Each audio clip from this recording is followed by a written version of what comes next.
teamsters, machinists, SCIU 1199 nurses. We had people out there from community organizations. It was just awesome to see all the people that were out there.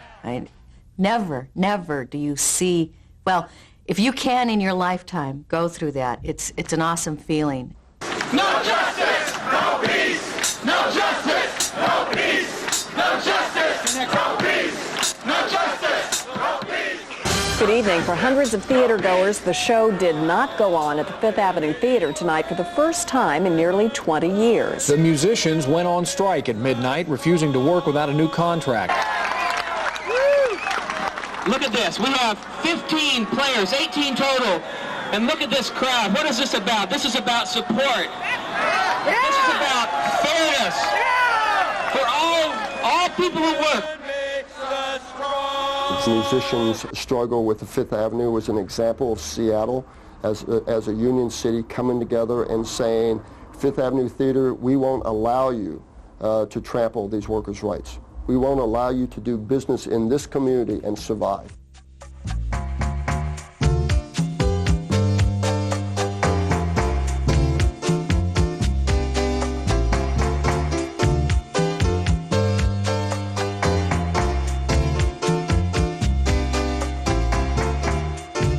We knew that they were doing very well as far as ticket sales and profits.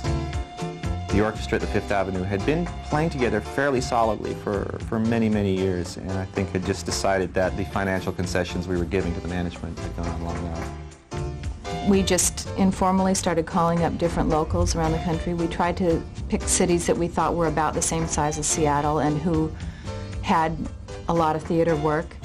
And we just started calling and asking the various locals what their scale was, what their show scale was, if they had a collective bargaining agreement. We were very inexperienced at this, but when we started looking into it, we discovered that we didn't have any job protection, no just cause clause, these kinds of things, no grievance policy. We were really unaware of that. We had not known that these things even existed, so we didn't really know how bad off we were. We didn't know what was going to happen, but we felt, well, we've got to do this at this point. So we got together and we came down and said, would you please allow us to help negotiate the next collective bargaining agreement at the Fifth Avenue Theater?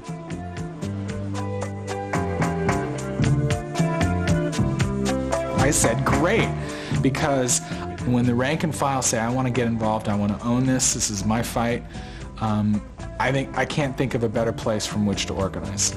It means that my job is to help people figure it out. It's not to do it for them. I thought the potential for this campaign was wide open. Yeah. The key was to mobilize musicians. And to mobilize musicians, you have to have a plan, you have to have a strategy, you have to have a culture in the local that allows musicians to be mobilized and work for a common goal.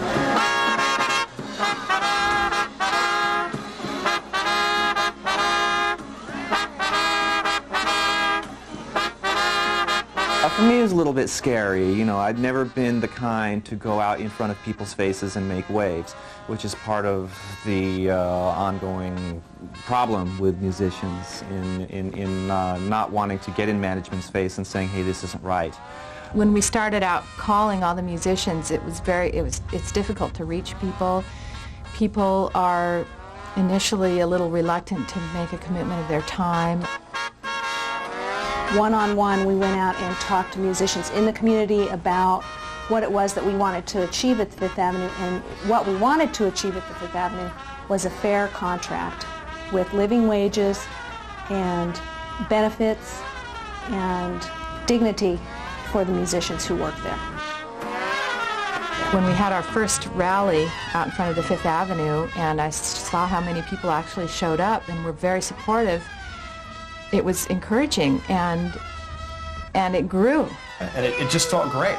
It was amazing, and we realized that our fight was a righteous fight, and everybody seemed to understand that very clearly, everybody except the Fifth Avenue.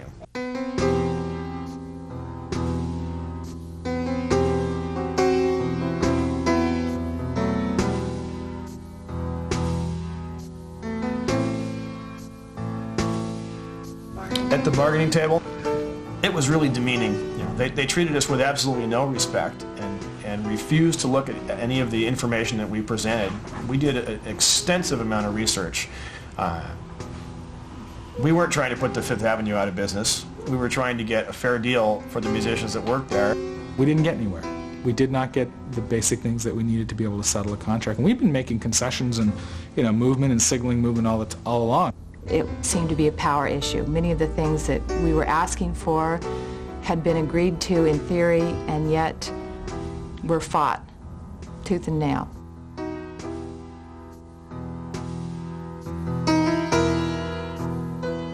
If they had even come close to making a reasonable offer, you know, we probably would not have struck. We probably would have said, well, okay, let's find a medium ground here.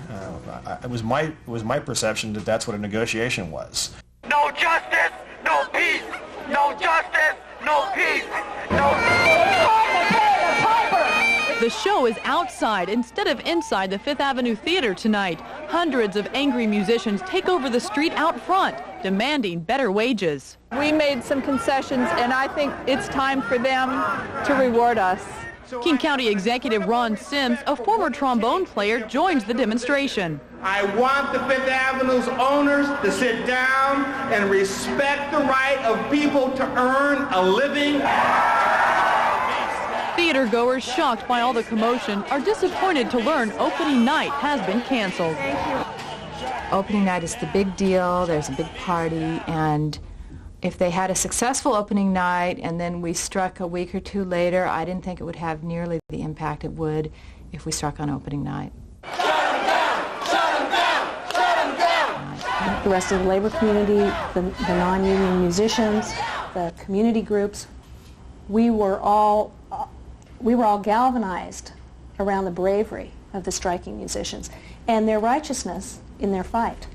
People heard about what was happening to the musicians and saw with their own eyes when they were down on the picket lines. They realized this isn't about the musicians alone. This is about me too. This is about my future. This is about my children. And that's why over 1,000 people turned out repeatedly. I parked several blocks away from the theater, and it was incredible, just the traffic jam. And then when I rounded the corner onto Fifth Avenue, the street was full of people. And to think that all of these hundreds of people had come out to support us, it was stunning. It was really incredible.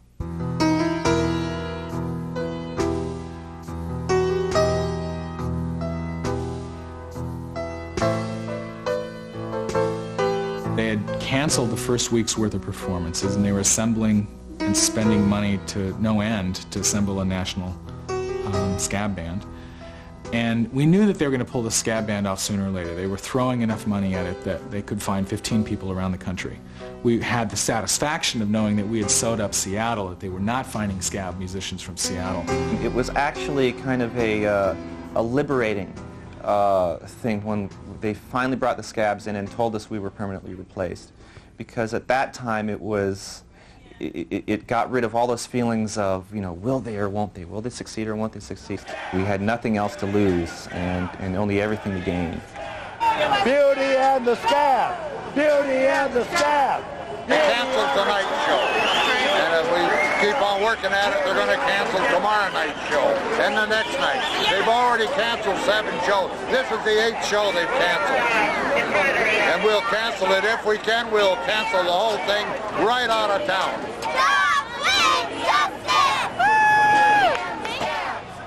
This is Wednesday, February 19th. Good morning.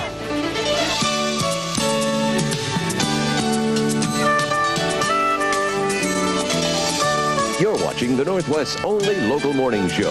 This is 7 Live on Cairo. On the wage side, yes, we have an offer that is above their current contract. But taken as a whole, let's talk about the takeaways, because I think a lot of folks don't understand the takeaways in this package.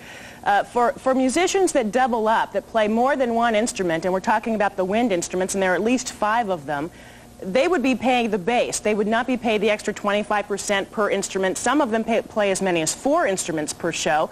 All of that money goes away under your offer, correct?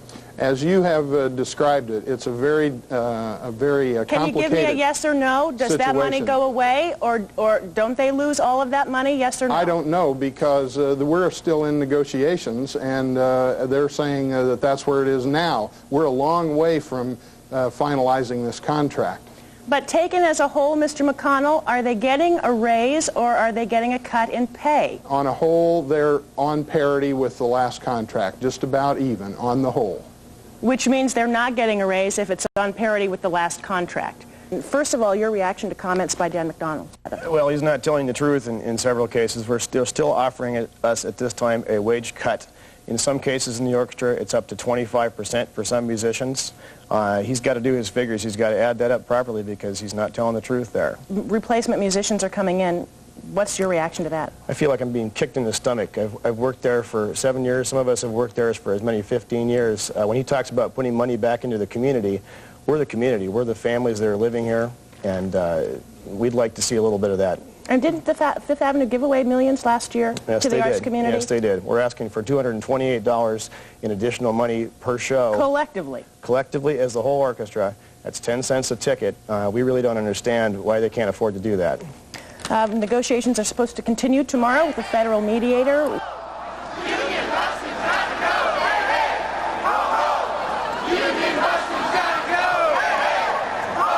I'm Barbara Salkin. I play cello.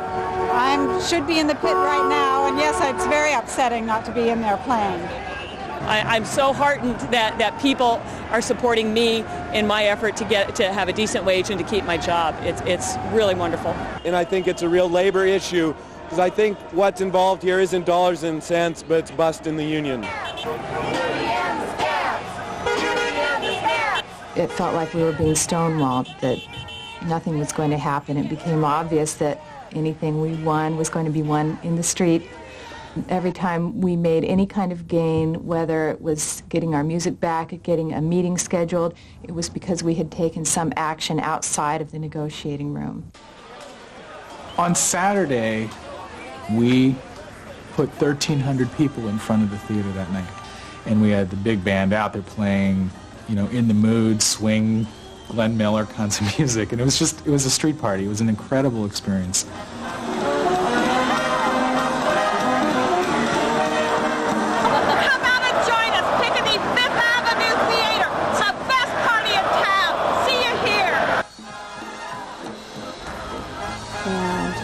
To go from that space of strength to the bargaining table was an incredible feeling for me. The energy that I picked up from that rally allowed me to go forward another day, last one day longer than management.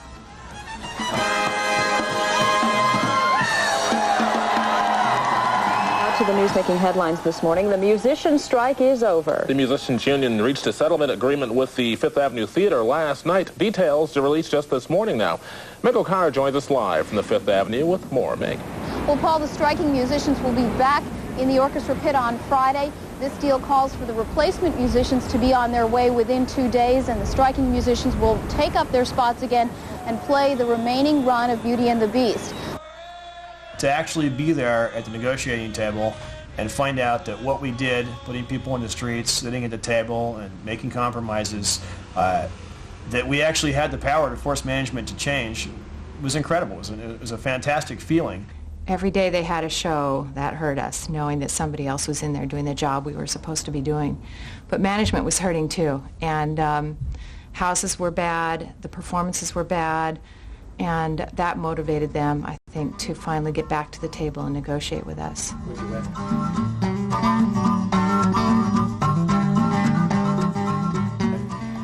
We want a collective bargaining agreement with some features that have never been in there before, like a recording clause and a grievance procedure. So if anybody is fired for whatever reason, we have a recourse in, knowing why, and getting the person reinstated if the reasons aren't strong enough. In terms of the financial package, I think we did really well, and in fact, it's literally within $1 of what we wanted when the four of us first sat down before ever coming into the union.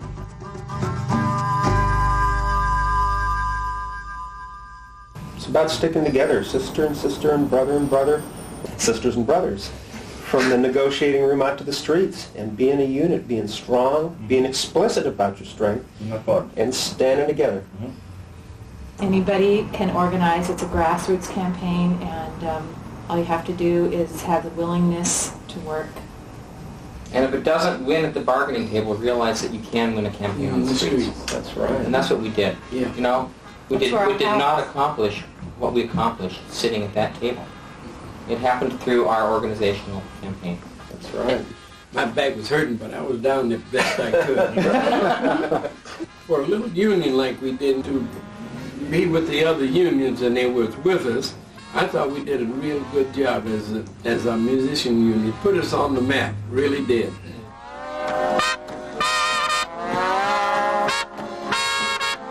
Every labor union in King County won as a result of this struggle. This group of workers have never considered themselves trade unionists in the past, suddenly become some of the most excited, militant, workers in our city. This was like an indication of things to come, and that if we could do it there with this group of 18 workers, then we can do it down the street at a non-union facility, whether it's a construction or hospital workers or healthcare workers. It makes you feel like to think that we can continue to do this and make Seattle really the union town that it's supposed to be.